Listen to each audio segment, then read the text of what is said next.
हम लोग छंद का अध्ययन कर रहे थे, जिसके अंतर्गत हम अभी तक की कक्षाओं में छंद किसे कहते हैं, छंद का क्या महत्व है, छंद कितने प्रकार के होते हैं और यति, मात्रा, गण किसे कहते हैं, गण किस प्रकार से लगाए जाते हैं, चिन्ह, गण चिन्ह किस तरह से लगाए जाते हैं, मात्रा लगाते समय क्या ध्यान देना चाहिए, किन बातों का, ये सारी चीजें हम लोग पुरानी कक्षाओं में पढ़ चुके हैं।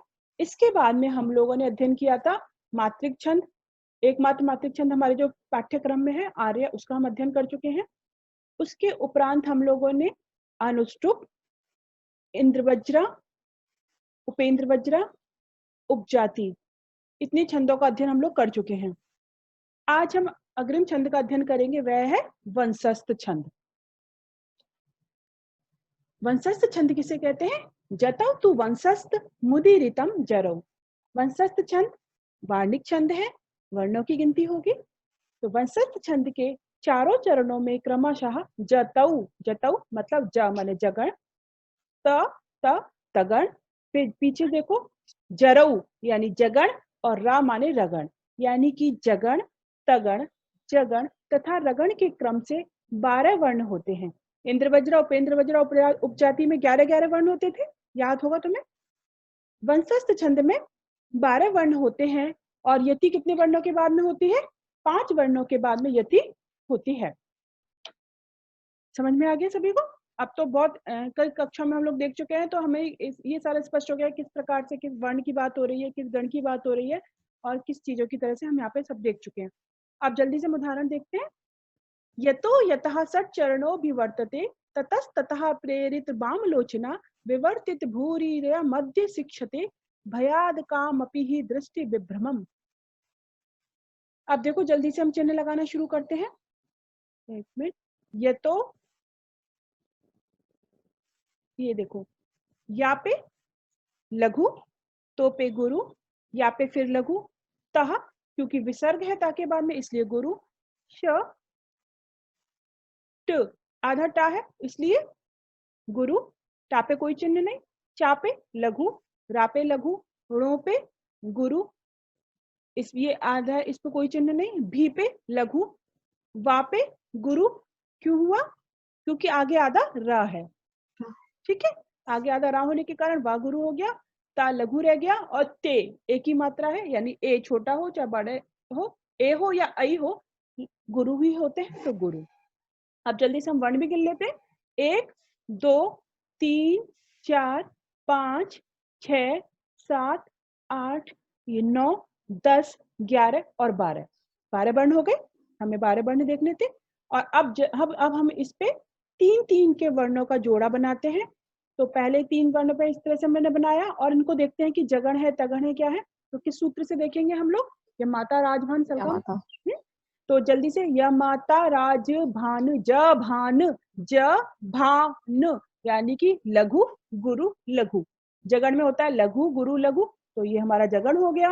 गुरु गुरु लघु तगण होता है, लघु गुरु लघु जगण होता है और गुरु लघु गुरु रगण होता है। और यही हमारे लक्षण में भी है कि वंशस्थ छंद वह होता है जिसमें क्रमशः जगण हो, फिर तगण हो, फिर जगण हो, फिर रगण हो, और ये क्रम मिल रहा है हमें और 12 वर्ण मिल रहे हैं बेटा। तो वंशस्थ छंद हो गया, सभी को स्पष्ट है, कोई कठिनता नहीं है इसमें।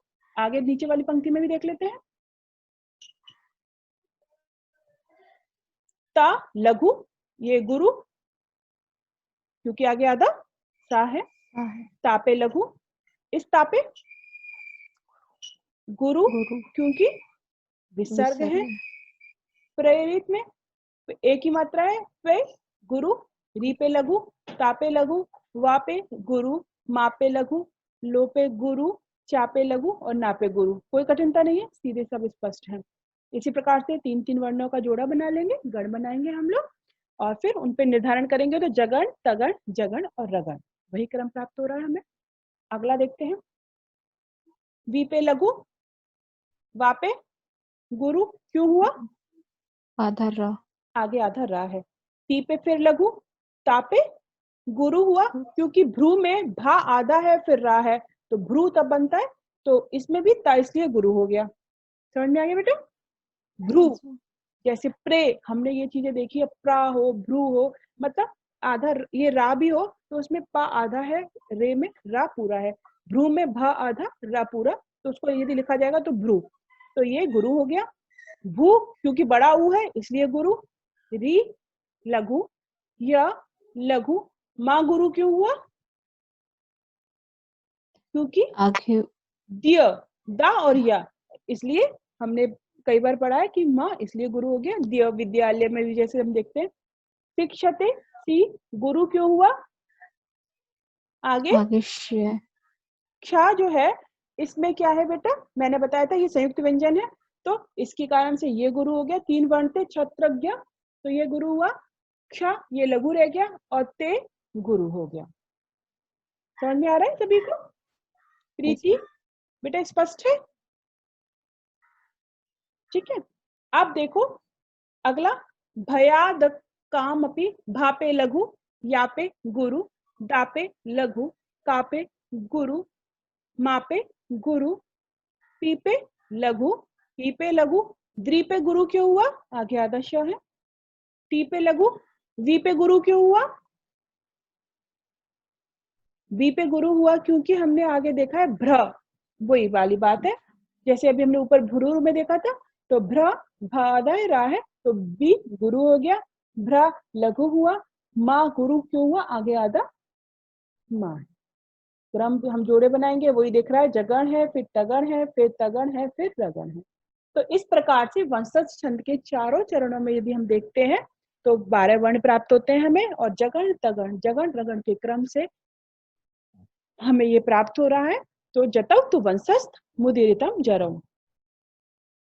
वंशज छंद क्रातार्जुनीयम तुम लोगों ने पढ़ा होगा, यदि नहीं पढ़ा है तो शायद एमए में भी है। तो वहां पे जो प्रथम सर्ग है क्रातार्जुनीयम, श्रिया करुणाम अधिपस्य पालिनीम, पहला ही छंद सब पूरा वंशस्थ में है।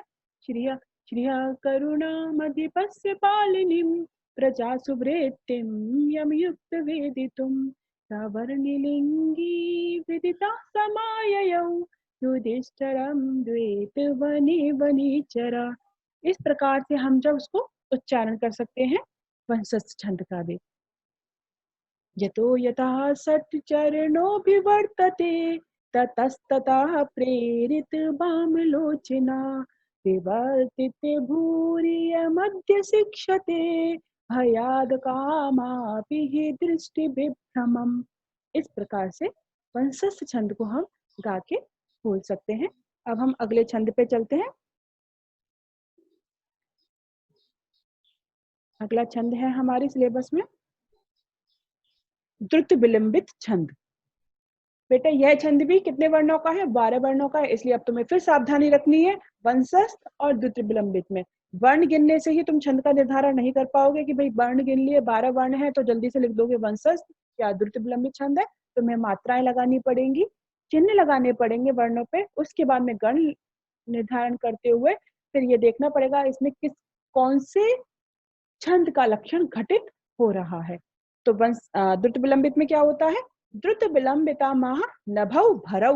द्रुत विलंबित छंद वह होता है जिसके प्रत्येक चरण में क्रमशः नगण, भगण, भगण तथा रगण के क्रम से 12 वर्ण होते हैं। इसमें 12 वर्ण होते हैं, लेकिन बेटा इसमें नगण, भगण, भगण फिर रगण होता है, जबकि उसमें क्या होता है? जतौ तु वंशस्थ मुदीरितम जरौ। जगण, तगण, जगण और रगण, अंतर समझ में आ रहा है? वंशस्थ में जगण, तगण, जगण और रगण होता है, जबकि द्रुत विलंबित छंद में नगण, भगण, भगण फिर रगण होते हैं। इनको नगण है, भगण है, भगण है, ये जो हिंदी वाली जो लक्षण का जो हम अर्थ देखते हैं उसे बेटा याद करने की कोई आवश्यकता नहीं है, उसे रटने की कोई आवश्यकता नहीं। बस तुम क्या करो, ये छोटी छोटी सी जो पंक्तियां है ना उनको याद कर लेना बस। जैसे द्रुत विलंबिता नभौ भरौ, इतनी सी याद कर लो। जतौ तु वंशस्थ मुद्रितम जरौ, ये पंक्ति याद कर ली तो तुम इसका अर्थ तुम समझ ही गए हो। ऐसे द्रुत विलंबिता नभौ भरौ, तो सीधा से इसका अर्थ लिख लेना कि द्रुत विलंबित छंद उसे कहते हैं जिसमें नभौ यानी नगण, फिर भगण, भरौ यानी भगण, फिर रगण।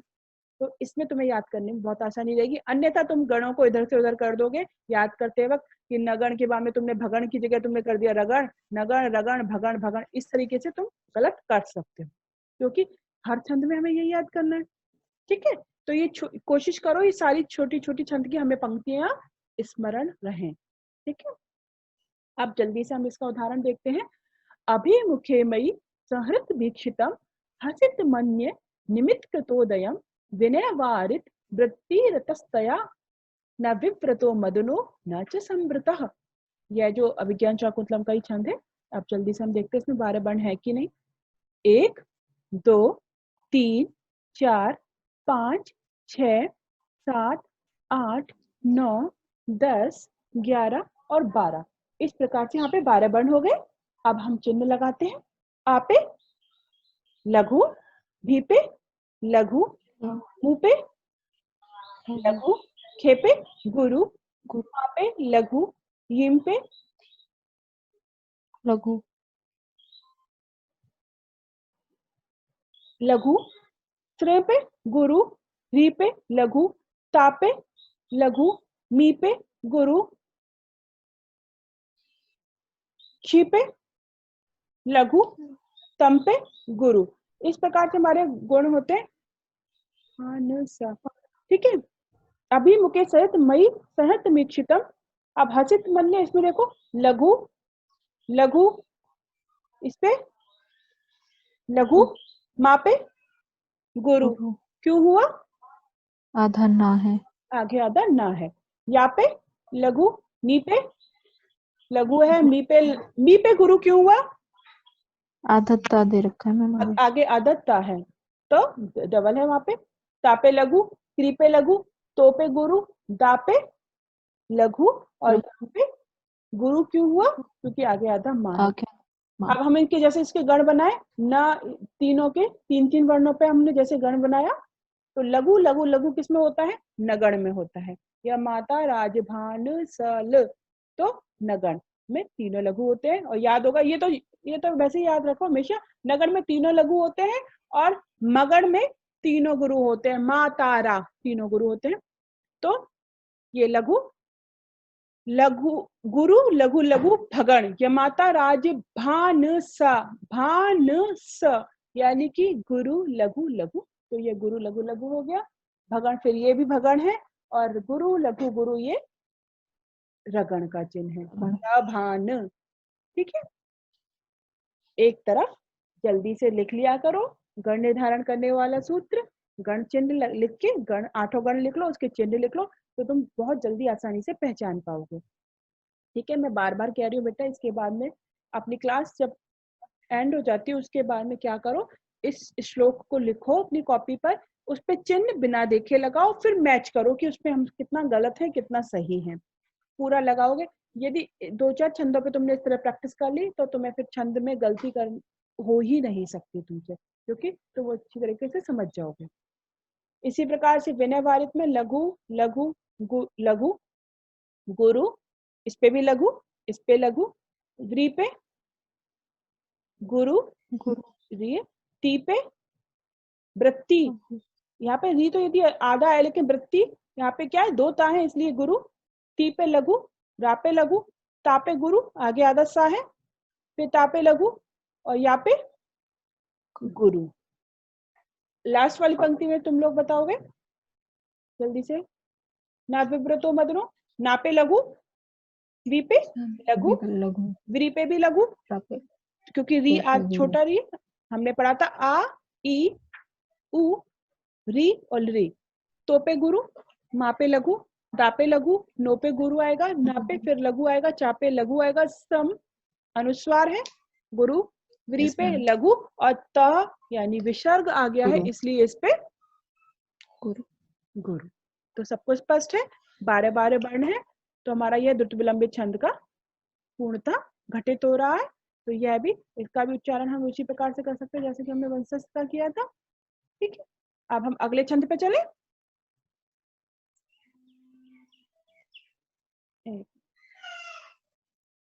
अब हम अगला छंद है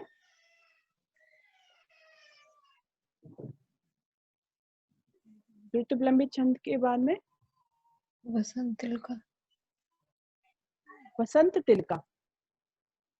ठीक है, उक्ता वसंत तिलका तबजा जगऊ गा। वसंत तिलका छंद वह होता है जिसमें चारों चरणों में क्रमशः तगण, भगण, उक्ता माने कहा गया है वसंत तिल का छंद कौन सा, जिसमें ता भजा, ता माने तगण, भा माने भगण, जा माने जगण, जगौ माने जा माने जगण तथा गौ गह यानी 2 गुरु वर्ण होते हैं। वसंत तिल का छंद में 14 वर्ण होते हैं। अब बेटा ये उससे आगे आ गया। अभी तक हमने जब पढ़ा अनुष्टुप में प्रत्येक चरण में 8 वर्ण, इंद्र वज्रा, उपेंद्र वज्रा, उपजाति में 11 वर्ण, वंशस्थ और द्रुत विलंबित में 12 वर्ण और वसंत तिलका में 14 वर्ण। 14 वर्ण। ठीक है। और क्रम से कौन सा क्रम होता है, तगण, भगण, जगण, जगण तथा 2 गुरु वर्णों के क्रम से 14 वर्ण होते हैं। और यति कितने वर्णों पे होती है, 8 और 6 वर्णों पे यति होती है। 8 और 6 को जोड़ेगा तो कितने हो गया, 14। याद रखना, कभी पूछ लिया जाता है वसंत तिल का छंद में यति कितने वर्णों पर होती है, या वसंत तिल का छंद में वही ये आपको ये लक्षण पूछ लिया जा सकता है। तो वसंत तिल का छंद में चारों चरणों में क्रमशः तगण, भगण, जगण, जगण तथा 2 गुरु वर्णों के क्रम से 14 वर्ण होते हैं और यति 8 वर्णों पर 8 और 6 वर्णों पर होती है। अब हम जल्दी से इसका उदाहरण देखते हैं। पूर्वम त्वयाप्यभिमतं गतमेव मासीत श्लाघ्यं गमिष्यति पुनर्विजयेन भर्तुः कालक्रमेण जगतः परिवर्तमाना चक्रार पंक्तिरिव गच्छति भाग्य पंक्ति। जल्दी से हम पहले क्या करेंगे, वर्ण गिनते हैं प्रथम पंक्ति में। तो हम जब वर्ण गिनते हैं तो पहले देख गिनो, 1 2 3 4 5 6 7 8 9 10 11 12 13 और 14। क्या को गिनेंगे ना, 14 वर्ण हुए हमारे। अब हम चिन्ह लगाते हैं। पू पे गुरु, ये वाह है, इस पे अनुस्वार है गुरु। ये जो ता है गुरु यदि करता तो किसको करता, पूर्व वाले वर्ण को, तो वो ऑलरेडी गुरु है तो हम इसमें आगे नहीं देखेंगे।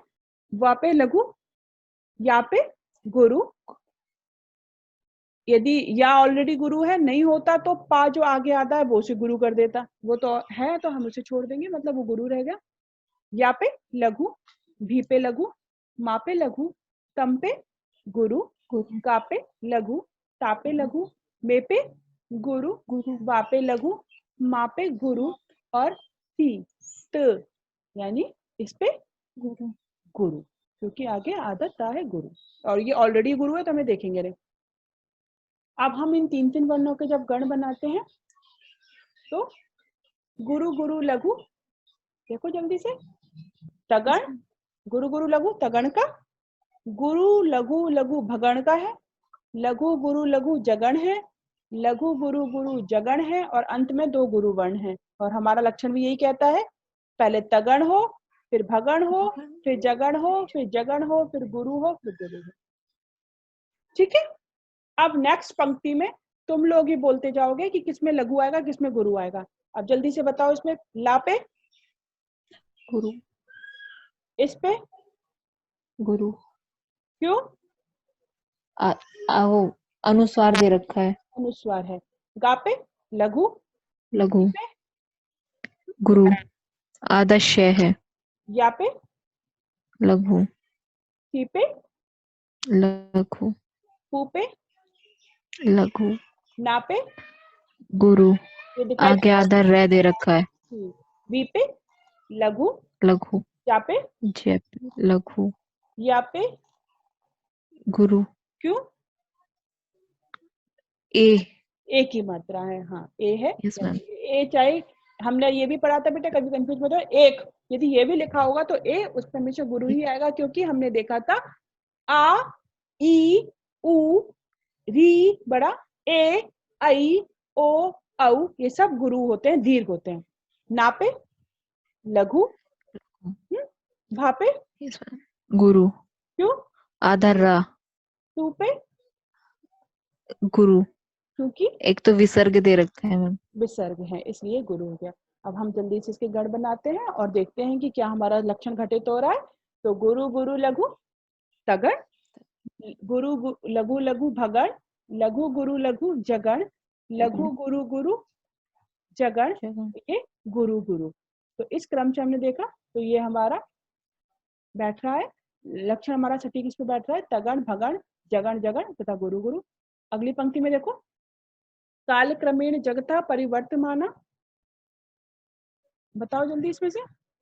गुरु, गुरु, लघु, गुरु, लघु, लघु, लघु, गुरु। क्यों? विसर्ग दे रखा है। जी, आगे लघु, लघु, गुरु, आधा रा दे रखा है। आधा रा दे रखा, इसलिए ये गुरु हो गया। तापे लघु, लघु, मापे गुरु, मापे गुरु और नापे गुरु। ठीक है। तो इस प्रकार से हम देखते हैं, चिन्ह हमारे सही लग गए। गढ़ बनाएंगे तो तगण भगण जगण जगण तथा गुरु, क्रम से हमारा ये हो जाएगा। अंतिम पंक्ति में प्रीति बताएगी। प्रीति लास्ट में बताओ जल्दी से, प्रीति और काजल दोनों बताओ। चापे, प्रीति तुम्हारा माइक म्यूट है तो आवाज नहीं आई, समझ में आ रहा है ना बेटा? तो तुम बोलो। yes, काजल। हाँ, आप बताते जाओ जल्दी। गुरु, चापे, ठीक है। गुरु, कापे, गुरु, गुरु, रापे, लघु, पापे, लघु, पापे, गुरु। गुरु, क्यों हुआ पापे गुरु, गुरु? अनुस्वार और आगे ता भी दे अनुस्वार। रखा है। वेरी गुड बेटा। तीपे पंक्ति, तीपे लघु छोटी की यस मात्रा, मैम। रीपे और री पे लघु, सॉरी हाँ लघु मैम। आगे लघु, का पे लघु, का पे गुरु, आधा चार है और छार है आयत। ठीक है। आगे छा, तो छा पे लघु, बेटा ये जो छा है, आदत चा है, उसकी वजह से गा गुरु हो गया। छा पे लघु रहेगा, छा से नहीं है।